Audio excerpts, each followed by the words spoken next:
Hello, I'm Ian Scales. You're watching TelecomTV, and I'm joined by Alessandro Hatami, who is the managing partner at Forestreet.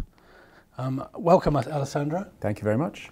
So we're going to ask you some questions now about mobile payments and generally technology-enabled payments. Yes. So a few years back on TelecomTV, we did a survey on what at the time was called mobile payments, and it showed us that most of our readers and viewers thought the banks would probably win out in the long run against what were seen as the challenges of the time, which were the Googles and the Apples and the PayPals and so on. What's changed? Has that scenario come true? Is it expected to come true? And does the current explosion in payment devices, does it favour the challengers or the incumbents? Well, let me ask you that question. Are you seeing less automated devices that enable payments, or are you seeing more? We're seeing more. So I think what is happening is that we underestimated or overestimated the speed with which the adoption would happen. But the adoption is still happening. We're still at the tail end of the hockey stick. These providers are providing a user experience which is superior right now, slowly becoming superior to that of using your card. And I find myself being a frequent user of Apple Pay. And I find myself going for weeks without taking money out of the ATM or without using my cards, because I can always tap Apple Pay, and Apple Pay doesn't have limits anymore and so on. The user experience is brilliant. I can change my cards and so on and so forth.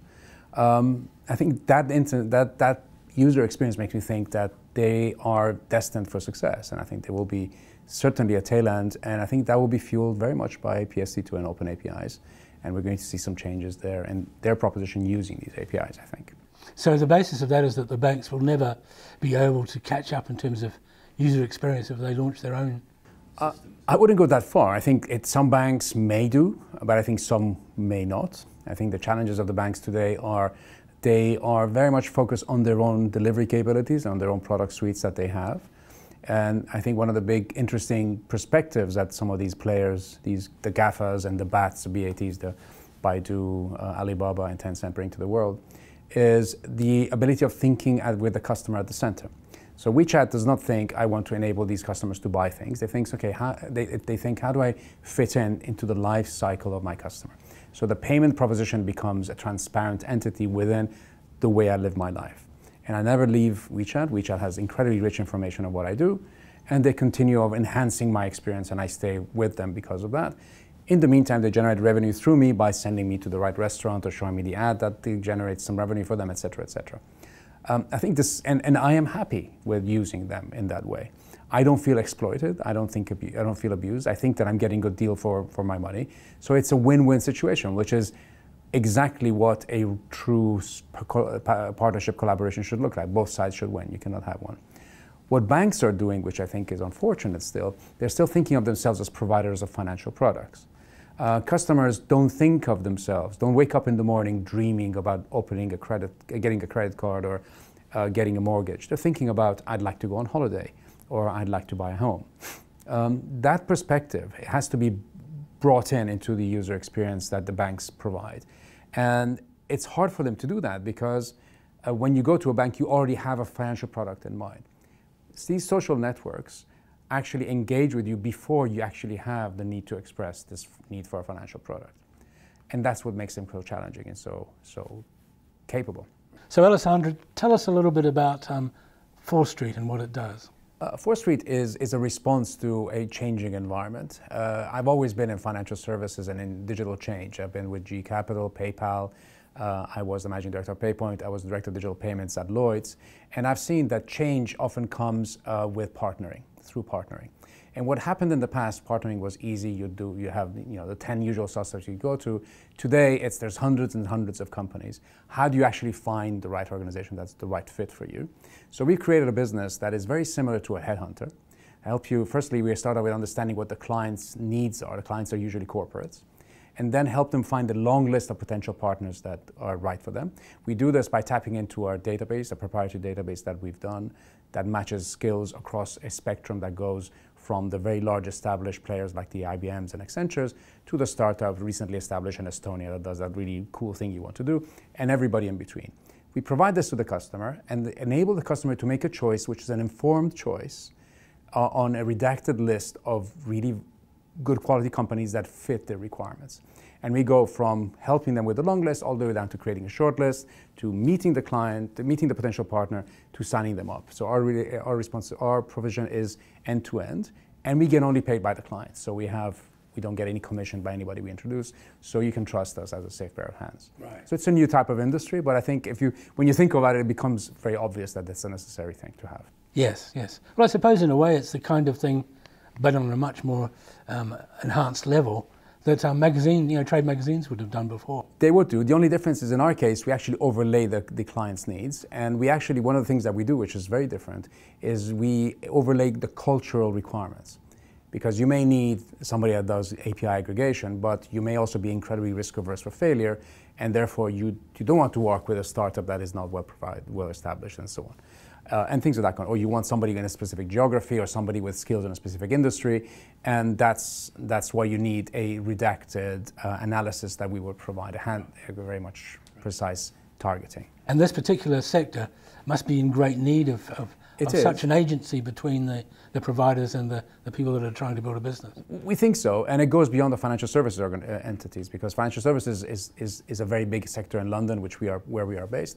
But this demand comes across the board from every industry. Every company on the planet is thinking about their digital strategy right now. Okay, so Alessandro, techno-optimism says that every device in the connected world can be a payment device. But does prudence sort of lead us to the thought that maybe we need an enhanced and heightened awareness of security, consumer protection, antitrust law and so on? Is there going to need to be more regulation around what devices can do and how they can handle payments? That's a very broad set of issues that you brought about. I think absolutely yes, and I think we need to start thinking about what are the implications of having devices transact with each other and enable payments and so on and so forth. I think one of the principles that could apply here could be borrowed by Roman law.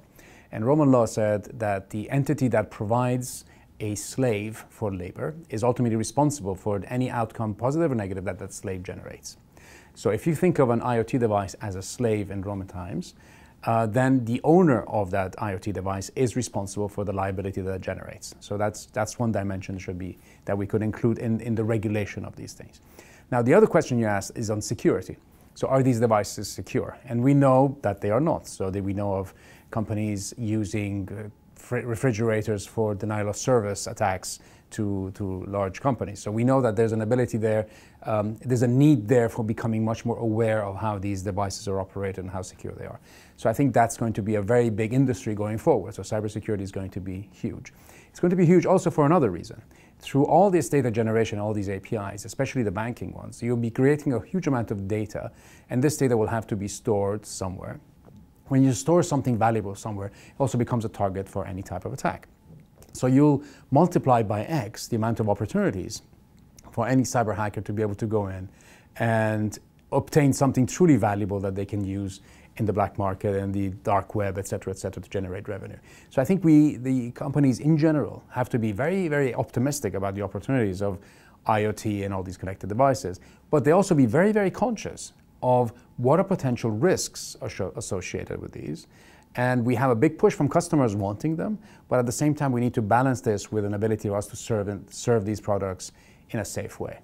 And that's going to be a big industry going forward. That's interesting, because the history of IT has been one where computer companies have always dodged liability, consequential liability. You're sort of talking about turning that around and making them I think computer companies are not going to be liable, is the client of these technology companies coming in, but that also will have to change, because the clients of this technology company will not really be able to understand what the cybersecurity is there. So the risk dimension will shift from the bank or the financial service provider to the technology provider. So I think that's going to be an interesting trend for us to explore. I think that's a change fundamentally in how we operate. Okay, just as a wrap-up question then, what will the payments landscape look like in 5 to 10 years' time, do you think?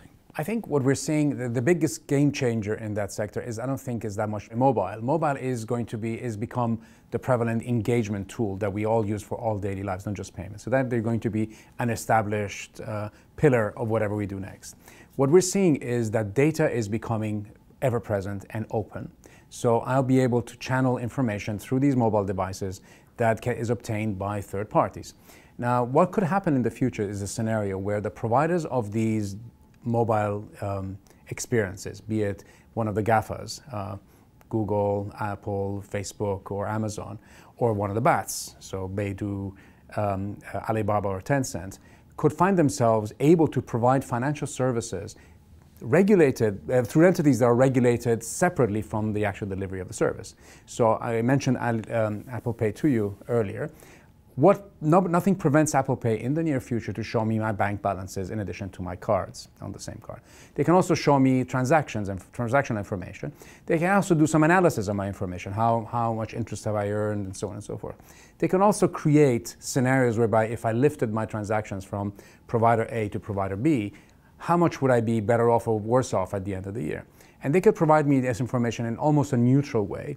And they would then can ask me, would you like me to change your account and move you from one bank to the other? And at that point, I would be making a decision that is informed but not advised. Okay? So that would mean that Apple, in providing that information, will not have to be regulated or not heavily regulated. And I would just put a finger and I'm moving my bank from A to B. And if you imagine how complicated it is right now to change bank accounts in every country in the world, the simplification that will bring would be huge. But more importantly is my perception of where I bank. I no longer will be banking with Lloyds, Barclays, etc. I'll be banking with Apple, because Apple will always make sure that I get the best value for money for whatever I'm doing, or my perception will be as such. What does that world look like in the future, where the actual provider of the financial service becomes less important than the channel to that financial service? And I think that's one thing that we'll see in the future. And banks at that point will have a choice.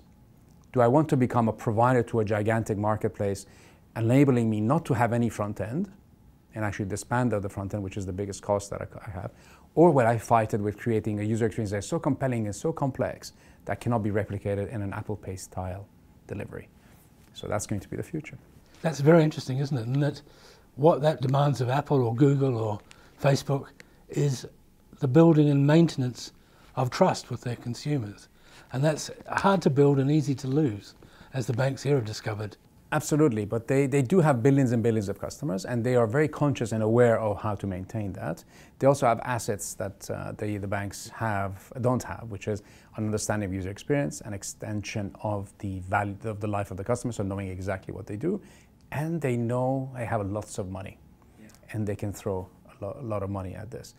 The only reason they may decide not to do this, if it's not good return for their money. So if this doesn't generate them the amount of return that they want, they may not go there. And don't forget that they all have different incentives in doing this. So the Apples of this world will do this to provide you stickiness for your next device to be an Apple. Google wants to have extra information from you so that when you search on something, they can charge a cost per action, not a cost per click. Facebook would like to generate more revenue and understanding how you spend your money.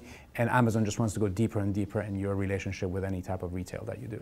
So they have different incentives, not all of them financial. In fact, none of them financial. They're all related to that. So it's going to be interesting. If they don't make money with it, they may not go there. So maybe that's the way forward, is to be really cheap. That's really, really interesting. Thank you very much, Thank you. Alessandro. Thank you.